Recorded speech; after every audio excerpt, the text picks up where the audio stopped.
10-15 წლის შემდეგ ხელით წერა დავიწყებას მიეცემა. ბავშვები ადრეული ასაკიდანვე კომპიუტერის კლავიატურაზე აკრეფენ საჭირო ტექსტს.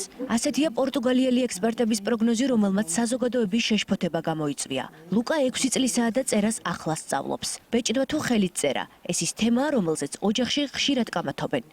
აუცილებლად ხელით უნდა დაიწეროს, ლამაზად, მომრგვალებულად. მერე უკვე გადადიან ნელ-ნელა ეტაპობრივად თუ გადაბმით. ანუ როგორც ეუბნებიან, მოხატე, ასოები ლამაზად უნდა მოიხატოს. თვითონ ბავშვებს ახლა მოსწავლებს ურჩევნიათ უფრო ნეტბუქზე, ლეპტოპზე, კლავიატურაზე უფრო მოსწონთ, იმიტომ რომ დიდი ძალისხმევა არ ჭირდება და დიდი შრომა წერა. ხელნაწერთა ეროვნული ცენტრის ინიციატივით უკვე მეხუთე წელია იმართება ყოველწლიური კონკურსი სახელწოდებით ქართული კალიგრაფია. ხელით წერის კულტურის განვითარება კომპიუტერულ ეპოქაში. ასე შეიძლება დავახასიათოთ კონკურსის ერთ-ერთი მთავარი მისია. ნესტან ბაგაური ამბობს, რომ თანამედროვე ეპოქაში, როცა ხელით წერის ტრადიცია ნელ-ნელა მნიშვნელობას კარგავს და მას სულ უფრო ხშირად კომპიუტერი ენაცვლება, აუცილებელია ამ ტრადიციის წახალისება და საზოგადოებისთვის მისი მნიშვნელობის შეხსენება.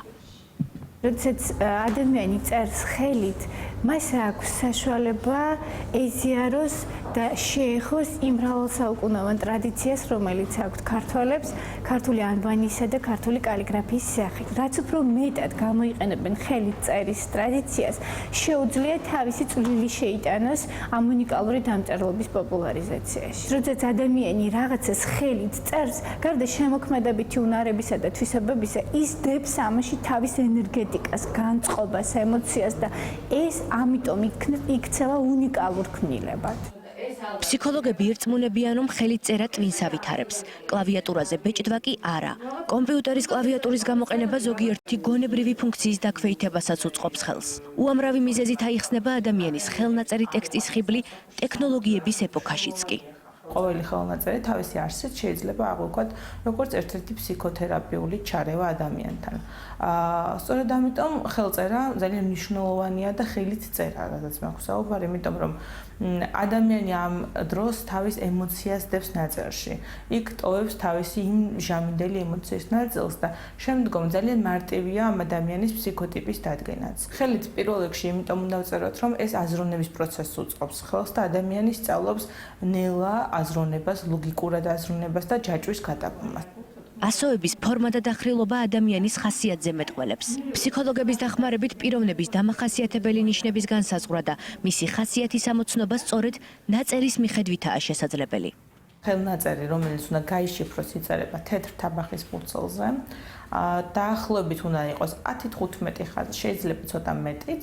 თემას არ აქვს მნიშვნელობა, იმიტომ რომ ხელწერის ფსიქოლოგისთვის შიგ თავში აზრი არ არის მნიშვნელოვანი, უფრო მნიშვნელოვანია მოყვანილობა, ასოების და დახრილობა და ასე შემდეგ.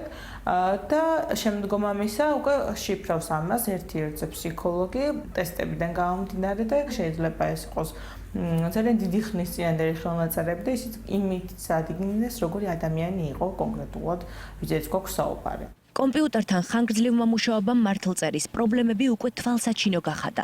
ხელით წერა უფრო მეტია ვიდრე უბრალო კომუნიკაციის საშუალება. კვლევები ხაზს უსვამს ხელისა და თავის ტვინის განსაკუთრებულ ურთიერთკავშირს.